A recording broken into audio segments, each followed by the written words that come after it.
مصیبت تے مرنا تے پیندی رہندی ہے اور جوانی میں موت ہوتی ہے اور جنازہ جوانی میں اٹھنا چاہیے. تو پھر ایسا ہوا کہ نہیں ہوا؟ ایگزیکٹلی 295 تے 246 سم تھنگ لگ گئی آپ پہ, 302 لگ گیا آپ پہ, یا کسی نے کر دیا 302. یعنی آپ پوری کائنات کو بھیج رہے ہیں کہ جناب میں ونریبل ہوں اور اگر مجھے اٹھانا ہے تو جوانی میں اٹھا لو. تو جناب قبول ہوگی عرضی آپ کی. خط بھیجا تھا, آواز آیا ڈن, آگے چلو. اب آگے چلو تو پھر جنازہ ہے. ینگ ایج میں سدھو موسے والا ایک سیاستدان ہے, میں نام نہیں لوں گا, تو وہ کہتے تھے وڑ گیا. وڑ گئے کہاں پر ہیں اس وقت؟ ان کی پاپولیرٹی جو آپ کے لیڈر جیل میں ہیں ان سے اس کے بعد اگر پاپولیرٹی کسی نے دیکھی ہے شارٹ ٹائم میں تو ان صاحب کی تھی. اور اب کہاں ہے؟ Know where.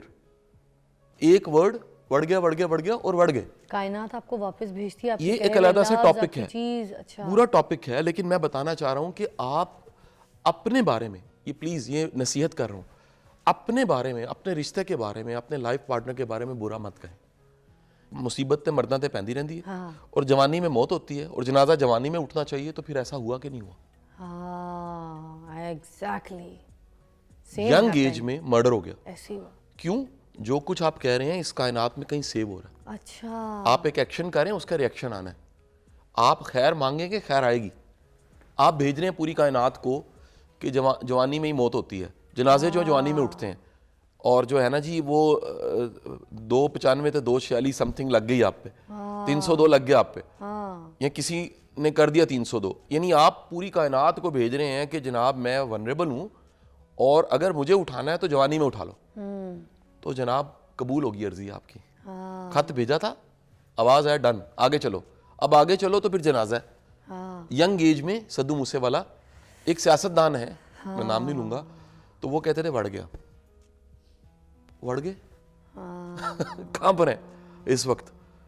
ان کی پاپولیرٹی جو آپ کے لیڈر جیل میں ہیں ان سے اس کے بعد اگر پاپولیرٹی کسی نے دیکھی ہے شارٹ ٹائم میں تو ان صاحب کی تھی.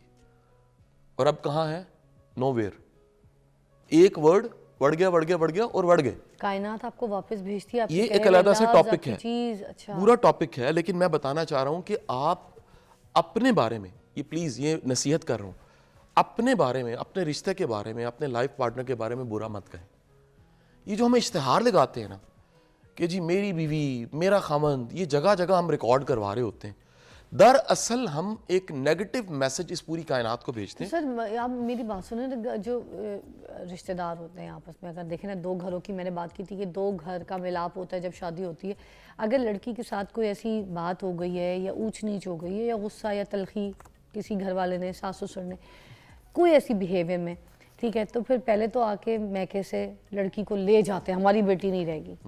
اور وہ لڑکا جو اتنا پیار کر رہا تھا لڑکی کو, ٹھیک ہے, وہ دیکھتا ہے کہ لڑکی چپ کر کے چلی بھی گئی اپنے ماں باپ کے ساتھ, وہ یہ نہیں کہہ رہی کہ نہیں امی آپ جائیں, ابو آپ جائیں, میں سنبھال لوں گی, میرا گھر ہے, بلکہ اسی نے فون کر کے چیخ چیخ کے رو رو کے بلایا. اب یہ سچویشن جب لڑکا دیکھتا ہے وہاں پیار کدھر رہتا ہے؟ دیکھیں یہ رشتہ اتنا مضبوط ہے, لڑکا تو یہ کہتا ہے مجھ سے محبت کرتی تھی تو میرے ماں باپ سے اگر تھوڑی سی بات سن لی یا غصہ انہوں نے کر دیا تو دیکھ لیتی, سہ لیتی. یہ جو عدم برداشت ہے نا, اگین کہوں اوپر سے نیچے تک بہت بڑھ گیا. اچھا, حالت یہ ہے کہ کورٹس میں ہمیں ججز بتاتے ہیں, ججز پڑھانے کا موقع ملا, وہ کہتے ہیں کہ جب سر ہفتے میں طلاق اور خلا ہو رہا ہے آج کل, حالت یہ ہوئی پڑی ہے. وجہ کیا ہے؟ ساتھ چلنا ظرف کا امتحان ہے. میں اور آسان کروں, دیکھیں میں مثالوں سے سمجھا سکتا ہوں. یہ جو لائف ہے نا, اس لائف میں چیلنج ہے ہاٹ واٹر, گرم پانی, اور سب سے جو ہاٹ واٹر ہے نا وہ ریلیشن شپ کا ہے, گرم پانی, اور ہم ہیں ٹی بیگ. اس کا ایسنس نکلتا ہی گرم پانی میں. آپ کا اصل امتحان ہی تب ہے جب دو لوگوں کو ساتھ میں چلنا ہے, برداشت کرنا ہے.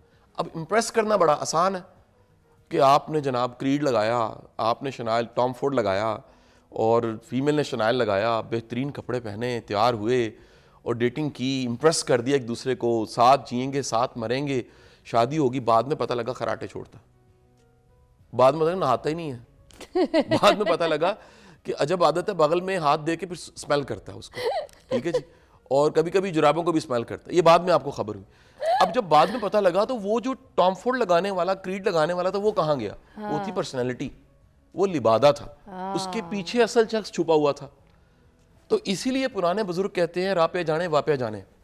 سر بڑی شادیاں ہوئی ہیں جس میں یہ بھی ہوتا ہے کہ جب رشتہ لے کر آتے ہیں ماں باپ لڑکے کے ساتھ, تو لڑکا جو ہے نا شراب کی بوتل نہیں لے کر آتا, یہ نہیں بتاتا کہ میں شرابی بھی ہوں, تو میں ویکنڈ پہ جا کے شراب پیتا ہوں, تو پی کر آتا ہے, پھر اس کے بعد الٹیاں کرتا ہے. وہ لڑکیاں صاف کر رہی ہوتی ہیں بیچاری, ٹھیک ہے, ان کو مارتے ہیں, گندی لینگویج یوز کرتے ہیں, گالیاں دیتے ہیں, ٹھیک ہے, اس وجہ سے بھی طلاقیں ہوتی ہیں. دیکھیں طلاق ہونے کی جو بڑی وجہ اس وقت میں فیکٹرز کو گن لیتے ہیں, پھر سولوشنز کی طرف جائیں گے. ٹاپ فیکٹر مینٹل ہیلتھ ہے اس وقت, اور مینٹل ہیلتھ کا ایک پہلو جو ہے وہ عدم برداشت ہے. طلاق ہونے کی بڑی وجہ ایگو ہے. یہ بھی ایک نفسیات کے ساتھ جڑی چیز ہے جس پہ رائن ہالیڈیز نے کتاب لکھی ہے, ایگو از اینمی. جو سب سے بڑا دشمن ہے وہ ایگو ہے. اب ایگو کرتی کیا ہے, ایگو میں لگتا ہے میں ٹھیک ہوں سارے غلط ہیں, جو میں نے کہا ہے وہی ہے اور کچھ ہے ہی نہیں. ایگو میں لگتا ہے کہ میں اتنا پڑھا لکھا ہوں, میں نے سکسیس حاصل کی, میری پوزیشن ہے, میں پاورفل ہوں, میرا فیم ہے, میں نے اگر نام نہ بنایا ہوتا تو میں کو بیوقوف ہوں, میں نے نام بنا لیا. اس طرح کے خیال آتے ہیں. اس خیال آنے کی وجہ سے سننے والی چیز سنائی نہیں دیتی. آپ کان ہوتے ہوئے بہرے ہو جاتے ہیں, آنکھیں ہوتے ہوئے اندھے ہو جاتے ہیں. یہ ہے ایگو کا کمال. اور اس کمال کی وجہ سے سب سے پہلی چیز جو ڈیمیج ہوتی ہے, یہ میرا آج کا بڑا اہم میسج ہے, ایگو سے سب سے پہلے رشتے ڈیمیج ہوتے ہیں. ایگو والے شخص کے رشتے نہیں بچتے. کیا بات, نہ دوست بچتے ہیں, نہ گھر بچتا ہے, نہ فیملی بچتی ہے. کیا بات ہے جی. Welcome back to watching morning with Faza. ناظرین, ہم بات کر رہے تھے اس سے پہلے, بریک سے پہلے, قاسم علی شاہ صاحب سے طلاق کی وجوہات, کیا کیا وجوہات ہوتی ہیں جن کی وجہ سے طلاق ہو جاتی ہیں. ایک تو مجھے جو ان کی باتوں سے ایک پوائنٹ لگا وہ یہ کہ ایک تو ایگو جو ہے وہ میٹر کرتی ہے. جب میاں بیوی کے بیچ میں ایگو آ جائے, انا ایک ایسی چیز ہے جو مجھے لگتا ہے وہ آپ کے رشتے کے بیچ میں درار نہیں بلکہ آپ کے رشتے کو بالکل چورم چور کر دیتی ہے. اور طلاق ہمیشہ سے کسی ایک کی غلطی نہیں ہوتی. طلاق میں عورت کی بھی غلطی ہوتی ہے, مرد کی بھی غلطی ہوتی ہے, مگر ہوتا کیا ہے کہ جب بات کسی کے سامنے آتی ہے تو پھر بات یہ آتی ہے کہ نہیں وہ سالہ وہ غلط تھا, اس کمینے نے میری زندگی خراب کر دی, میں نے اس کے ساتھ اپنی زندگی کے سال خراب کیے, میں نے اپنی زندگی برباد کی, میں نے اپنا وقت ضائع کیا, اس کے ساتھ اپنے بچے پیدا کیے, اس کے گھر رہی, یہ قابل نہیں تھا, اس نے میری زندگی خراب کی, اس نے میری زندگی عذاب کی. اور مرد, اس عورت نے میرا وقت برباد کیا, اس عورت کے پیچھے میں نے پیسہ لٹایا, اس عورت کو میں نے یہ دیا, میں نے اس کو جولری دی, میں نے اس کو دنیا میں سیر کرائی, میں نے اس کے اوپر پیسہ خرچہ کیا, مجھے کچھ دکھائی نہیں دیا. اور یہ عورت یہ مجھے چھوڑ کے چلی گئی, یہ وفادار عورت نہیں تھی. بہت سی بات ہے. بہتان لگانا ایک دوسرے کو, ایک دوسرے کی کیریکٹر ایسیسینیشن پہ کام کرنا, گند بولنا, یہ سب وجوہات بن جاتی ہیں جب آپ الگ ہو جاتے ہیں. ایسے سچویشنز کریٹ ہو جاتی ہیں جب آپ الگ ہو جاتے ہیں, جسے کہتے ہیں گھر ٹوٹنا.